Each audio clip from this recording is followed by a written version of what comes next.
Perkenalkan, nama saya Risa Diah Aulia dari kelas TRKJ 1A dengan NIM 22014020021. Assalamualaikum warahmatullahi wabarakatuh. Perkenalkan, saya Risa Diah Aulia. Di sini saya akan presentasi mengenai materi perancangan jaringan. Langsung aja ke videonya. Langsung ke materinya aja. Yang pertama ada topologi jaringan. Topologi jaringan adalah metode atau cara yang digunakan agar bisa menghubungkan satu komputer dengan komputer lainnya. Struktur atau jaringan yang digunakan untuk menghubungkan satu komputer dengan komputer lainnya bisa menggunakan kabel ataupun nirkabel tanpa kabel. Fungsinya adalah untuk mengetahui bagaimana masing-masing komputer atau host dalam jaringan komputer dapat saling berkomunikasi satu sama lain. Topologi ada bermacam-macam. Yang pertama ada topologi ring. Topologi ring atau topologi cincin adalah topologi jaringan berbentuk rangkaian titik yang masing-masing terhubung ke dua titik lainnya sedemikian sehingga membentuk jalur melingkar membentuk cincin. Keuntungannya ada dapat dirancang dengan mudah, biaya lebih murah, memiliki performa yang baik, implementasi mudah dilakukan. Kerugiannya, jika terjadi masalah, troubleshooting jaringan ini terbilang rumit, sangat rentan terhadap tabrakan arus data. Jika salah satu koneksi bermasalah, koneksi pada jaringan akan terputus. Yang kedua, ada topologi bus. Topologi bus itu topologi yang dimana semua perangkat dalam jaringan terhubung ke satu kabel atau jalur. Dengan bahasa lain, topologi bus adalah sebuah topologi yang media transmisinya menggunakan kabel tunggal atau kabel pusat yang menggabungkan klien dan server. Topologi bus ini memakai kabel BNC dan di bagian kedua ujungnya harus diberi terminator. Sebenarnya topologi ini cukup sederhana serta mudah ditangani, tetapi saat ini telah banyak ditinggalkan dikarenakan padatnya lalu lintas, data, dan jika terdapat satu unit yang rusak, maka seluruh jaringan tidak berfungsi. Kelebihannya itu penambahan klien atau workstation baru mudah dilakukan, mudah digunakan, dan sangat sederhana. Biaya instalasinya murah. Kekurangannya sering terjadi tabrakan arus data, proses pengiriman dan penerimaan data kurang efisien. Jika ada masalah pada kabel misalnya terputus, maka komuter lainnya akan terganggu.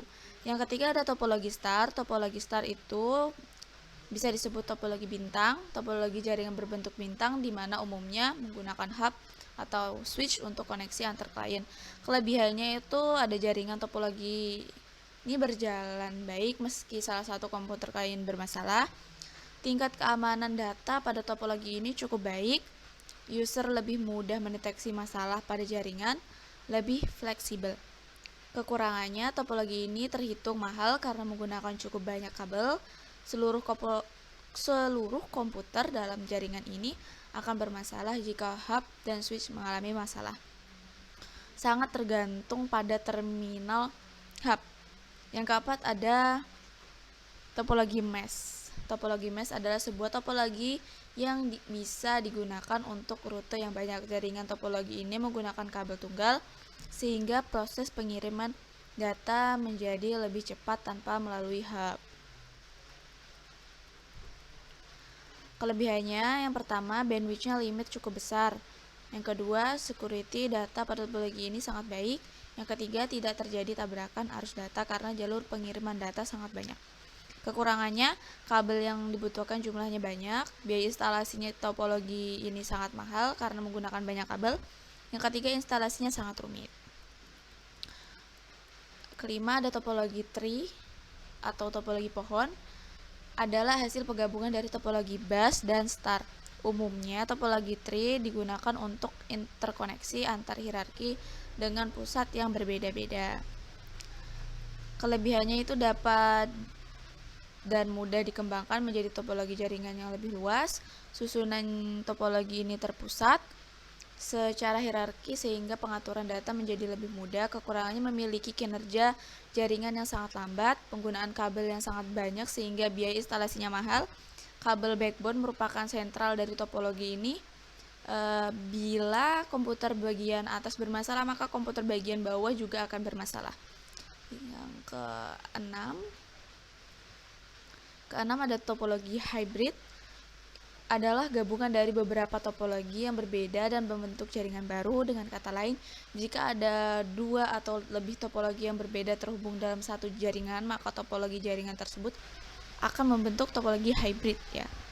Kelebihannya ada bersifat fleksibel, penambahan koneksi lain pada topologi sangat mudah. Kekurangannya, proses instalasinya dan pengaturannya cukup rumit. Manajemen topologi hybrid sangat sulit dilakukan. Biaya untuk membuat topologi ini cukup mahal. Selanjutnya ada topologi peer-to-peer.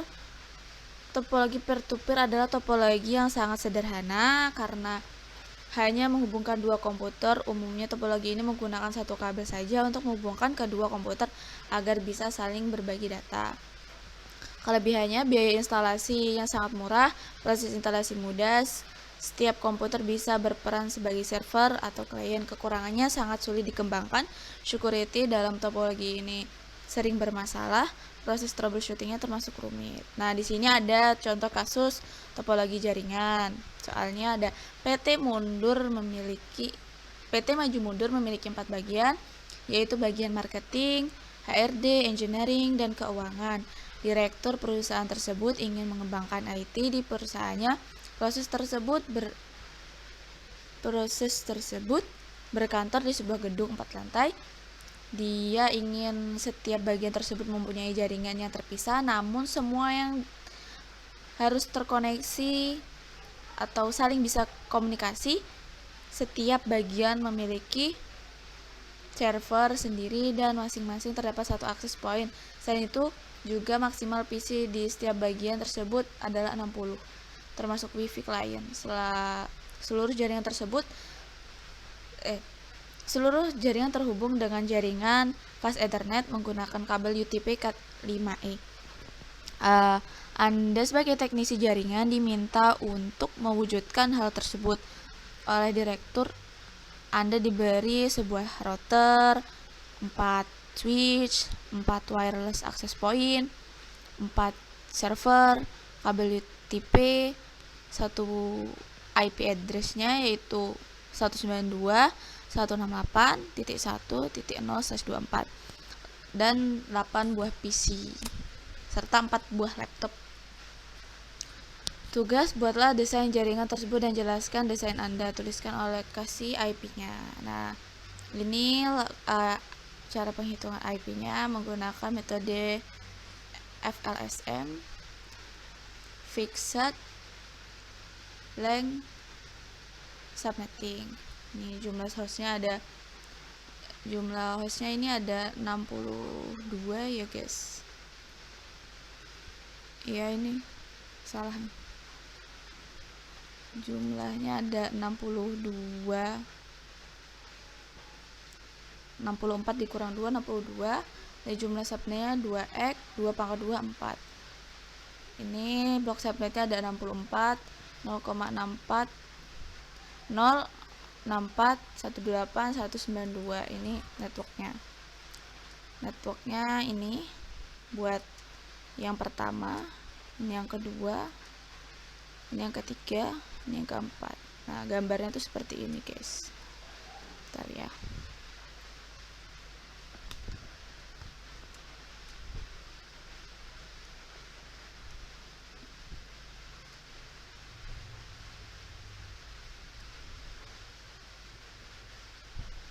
Nih, gambar topologinya.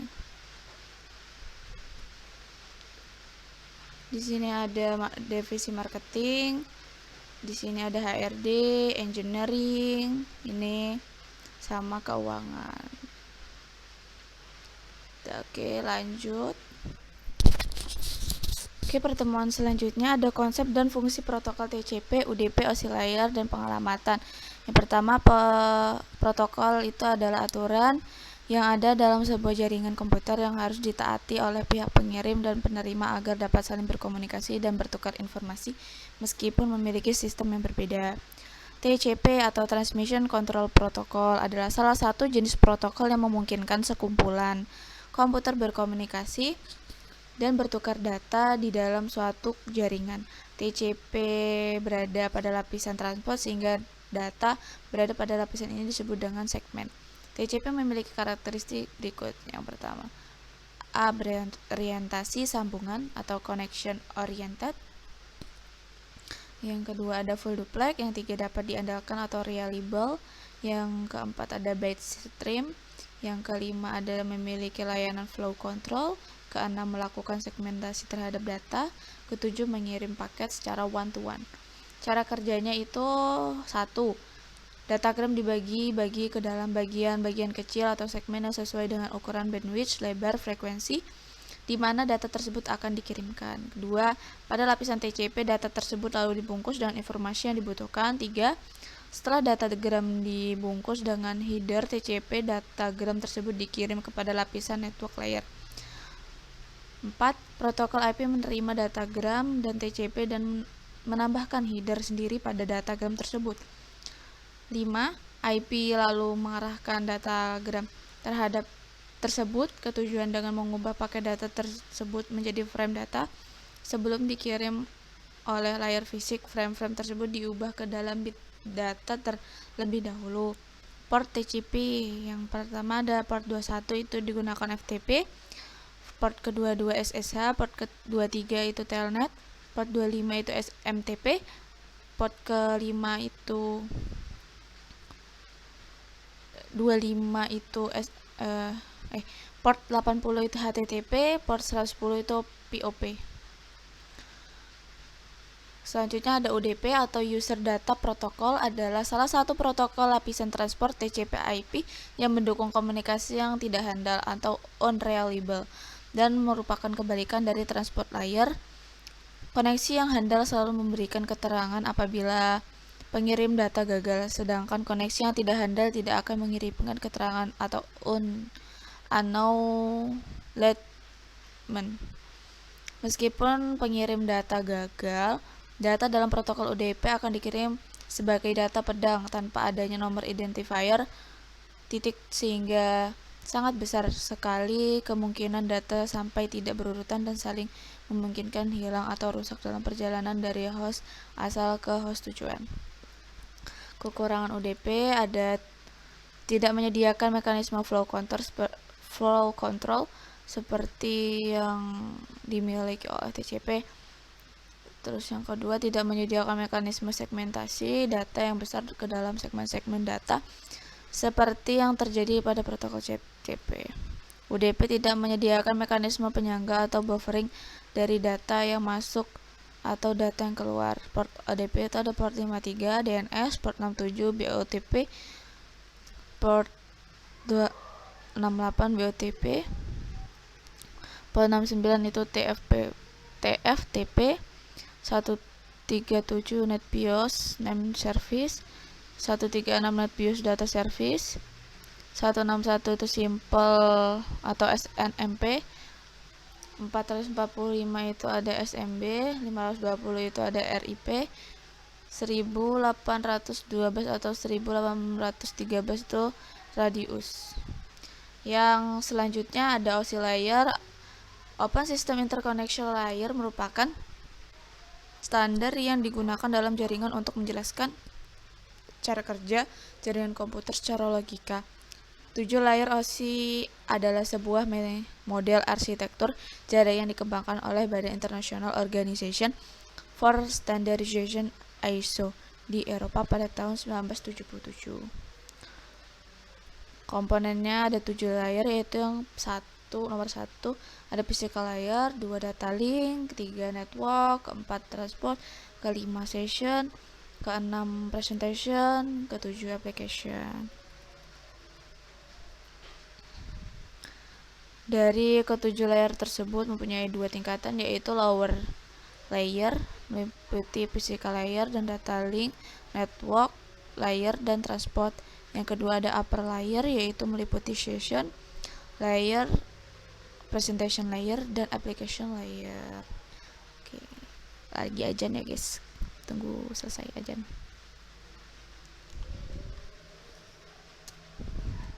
Oke, lanjut. 7 lapisan dari hasil layar sebagai berikut. Yang pertama ada physical layer, merupakan layar yang paling dekat dengan hardware alias perangkat keras jaringan secara fisik. Berfungsi untuk mendefinisikan media transmisi jaringan, metode persinyalan, sinkronisasi bit. Selain itu, layar fisik mendeskripsikan tata cara mekanis, elektris, fungsional, dan prosedural untuk mengaktifkan dan menonaktifkan koneksi fisik. Layar fisik sangat erat kaitannya dengan media transmisi. Fungsi layar fisik ada mendefinisikan media transmisi jaringan, mendefinisikan metode persinyalan, sinkronisasi bit data, mendefinisikan arsitektur jaringan, mengaplikasikan topologi jaringan, melakukan proses pengkabelan, mendefinisikan LAN card dan NIC.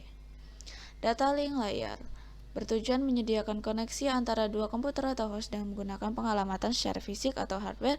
Addressing komunikasi hanya bisa terjadi jika kedua host komputer yang berkomunikasi tahu alamat fisik masing-masing.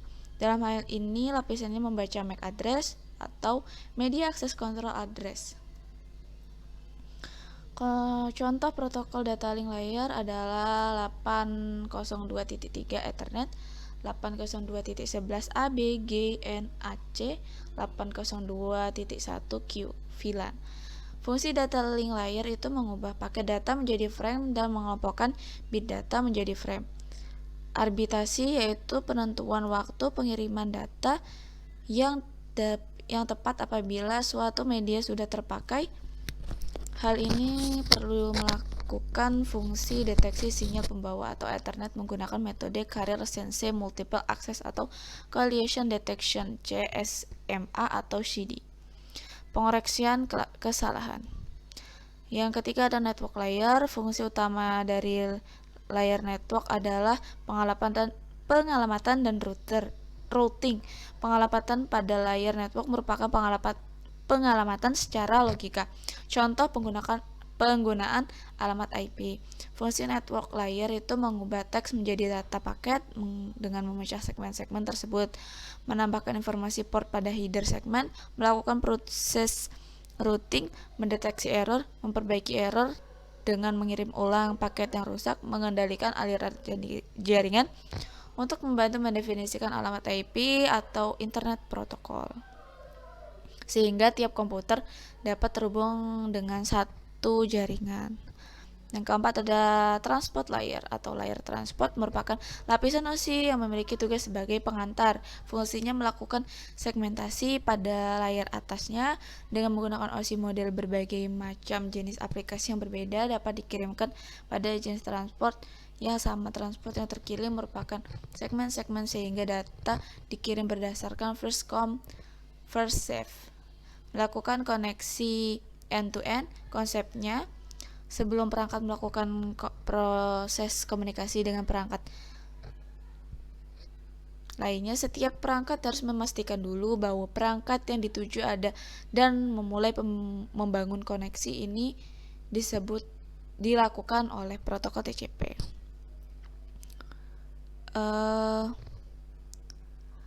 Yang selanjutnya membuat penomoran pada paket-paket data sehingga nanti dapat disusun kembali dengan mudah, melakukan proses transmisi ulang pada paket data yang hilang. Kelima, session layer berfungsi untuk mendefinisikan bagaimana koneksi dapat dibuat, dipelihara atau dihancurkan. Selain itu, layer ini juga mendefinisikan bagaimana memulai, mengontrol, dan mengakhiri suatu percakapan, biasanya disebut session. Beberapa protokol yang berjalan pada layer ini yaitu Telnet, SSH, dan SMTP. Keenam ada layer presentation, berfungsi untuk mentranslasikan data yang akan ditransmisikan oleh aplikasi. Selain itu juga fungsi enkripsi dan kompresi ditangani juga di layer ini. Contoh format data yang didukung oleh layer presentasi antara lain ada teks data, grafik, visual image, sound, video. Yang ketujuh, layer application berfungsi sebagai antarmuka atau penghubung aplikasi dengan fungsi mengatur bagaimana aplikasi dan mengakses jaringan. Pada layer ini menggunakan pengguna berinteraksi dengan jaringan. Protokol yang berada pada lapisan ini yaitu HTTP, FTP, dan DNS. Fungsi application layer itu menyajikan interface antara aplikasi dengan jaringan, mengatur bagaimana sebuah aplikasi mampu untuk mengakses jaringan, menampilkan pesan-pesan berupa kesalahan pada jaringan, menampilkan display dari sebuah jaringan. Selanjutnya pengalamatan. Agar perangkat jaringan dapat terkoneksi dan saling bertukar informasi, perlu yang namanya pengalamatan IP address. IP address atau Internet Protocol adalah alamat logikal yang diberikan kepada perangkat jaringan yang menggunakan protokol TCP/IP dalam jaringan LAN, MAN, WAN, dan internet. Atau lebih singkatnya, IP address adalah alamat unik dari suatu perangkat jaringan yang terdapat di dalam jaringan. Jenis-jenis versi pengalamatan pada jaringan itu ada IP versi 4 atau IPv4 menggunakan penomoran 32 bit dan terdiri dari 4 oktet desimal dan dibuat pada tahun 1983 dan masih digunakan pada sampai saat ini. Contoh pengalamatan IPv4 ada 192.168.100.1/24. IP address dibagi menjadi 5 kelas, yaitu kelas A biasa digunakan jaringan dengan skala besar, rentang IP-nya 1.0.0.0 sampai 126.255.255.255. Jumlah hostnya ada 16.777.214. Jumlah networknya ada 126. Kelas B biasa digunakan untuk jaringan skala menengah hingga skala besar. Rank IP yang digunakan itu 128.0.0.0 sampai 191.255.255. Jumlah hostnya ada 65.534 host. Jumlah networknya ada 16.384. Kelas C biasa digunakan untuk jaringan komputer skala kecil. Rank IP-nya 192.1.0.0.0 sampai 233.255.255.255. Jumlah hostnya 254 host. Jumlah networknya 2.097.152. Gimana tuh bacanya? Ya seperti itulah. Kelas D, kelas alamat IP ini digunakan untuk IP multicast. 4 bit pertama bernilai 1110 bilangan biner dan sekaligus sebagai network identifier. Kemudian 28 bit berikutnya digunakan untuk hash identifier. Rank IP-nya 224.0.0.0 sampai 239.255.255.255. Kelas E, IP address kelas E digunakan untuk eksperimen. 4 bit pertama pada oktet pertama kelas IP address ini diset sebagai nilai 1111 bilangan biner dan sekaligus sebagai network identifier. Kemudian untuk 28 bit berikutnya digunakan untuk host identifier. Rank IP-nya 240.0.0 sampai 254.255.255.255. Untuk pembagian IPv4 dibagi menjadi 2 sifat, yaitu IP privat hanya bersifat lokal dan tidak bisa digunakan untuk mengakses internet dan penggunanya bebas. Yang kedua ada IP publik bersifat worldwide, digunakan untuk mengakses internet namun penggunaan atau konfigurasinya tidak bebas atau ada yang mengatur. Dalam pengalamatan IPv4 memiliki karakteristik sebagai berikut. Network ID itu memiliki tiap-tiap host ID untuk membatasi sebuah rentang pengalamatan dalam sebuah rentang pengalamatan. Yang kedua ada host ID, penamaan setiap host atau perangkat jaringan yang terhubung pada suatu jaringan. Yang ketiga ada subnet mask sebagai pembeda network ID dengan host ID sehingga suatu host mengetahui apakah titik suatu host yang dituju masih berada di jaringan lokal atau luar. Yang keempat ada broadcast, mewakili seluruh anggota network. Pengiriman paket datagram ke alamat ini akan menyebabkan paket ini didengar oleh seluruh host anggota network tersebut. B. IP versi 6 atau IPv6 menggunakan penomoran 128 bit. Dalam IPv6 alamat 128 bit akan dibagi ke dalam blok berukuran 16 bit yang akan dikonversikan ke dalam bilangan heksadesimal berukuran 4 digit dipisahkan dengan tanda titik 2 Contohnya seperti ini ya guys. Nih. Ada tiga tipe IPv6 sebagai berikut. Alamat unicast mengidentifikasi antarmuka jaringan tunggal. Protokol internet memberikan paket yang dikirim ke alamat unicast ke antarmuka spesifik. Dua lingkup didefinisikan, tautan lokal dan global. Dua, alamat anycast ditugaskan untuk sekelompok antarmuka, biasanya memiliki node yang berbeda. Alamat ini tidak dapat diidentifikasi dengan mudah. Mereka memiliki format yang sama dengan alamat unicast dan hanya berbeda dengan kehadiran mereka di jaringan pada banyak titik. Alamat multicast digunakan oleh beberapa host dengan tujuan berpartisipasi dalam protokol distribusi multicast di antara router jaringan. Paket yang dikirim ke alamat multicast dikirim ke semua antarmuka yang telah bergabung dengan GRP multicast yang sesuai. Selanjutnya, perangkat keras membentuk jaringan. Perangkat keras itu ada switch, berfungsi untuk memecahkan jaringan dari satu server menjadi beberapa klien dalam jaringan lokal.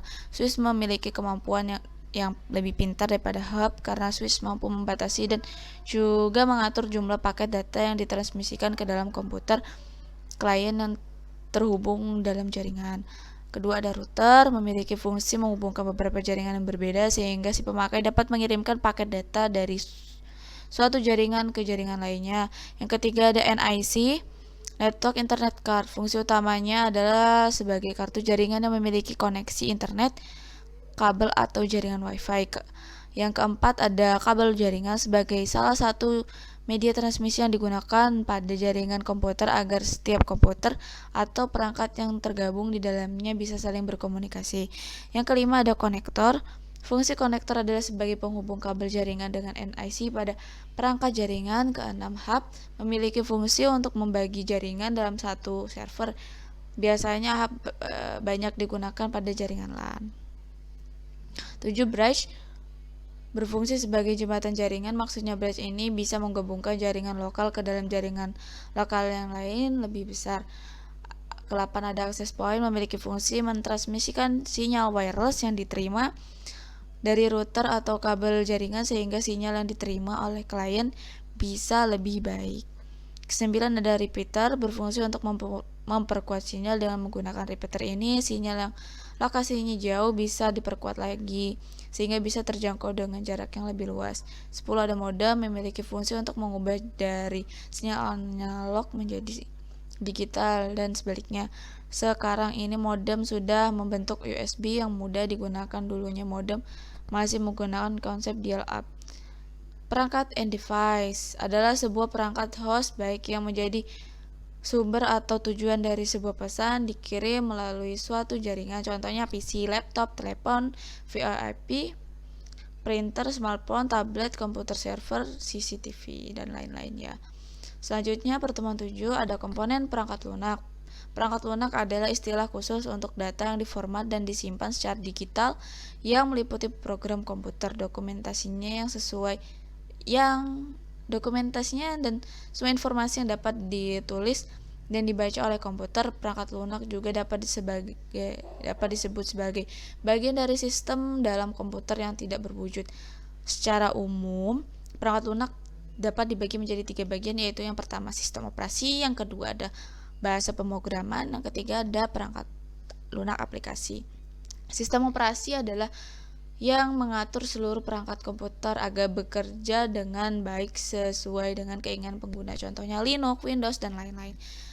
Bahasa pemrograman atau programming language ialah program yang digunakan untuk menerjemahkan instruksi-instruksi yang ditulis dalam bahasa pemrograman ke dalam mesin yang aturannya atau prosedur tertentu agar diterima oleh komputer.